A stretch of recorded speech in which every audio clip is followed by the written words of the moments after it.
আমি অন্ধ, ভালো মন্দ বুঝি না কিছুই।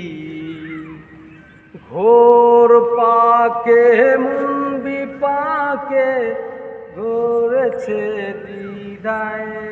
তুমি উপায় দাও আমায়, রহমতের কঙ্গালে আমি তোমার পানা চাই। দিনের পথে হেঁটে হেঁটে মুমিন হতে চাই। দিনের পথে হেঁটে হেঁটে মুমিন হতে চাই। আল্লাহ তোমার নূরের দেখা আমি পেতে চাই। দিনের পথে হেঁটে হেঁটে মুমিন হতে চাই। দিনের পথে হেঁটে হেঁটে মুমিন হতে চাই।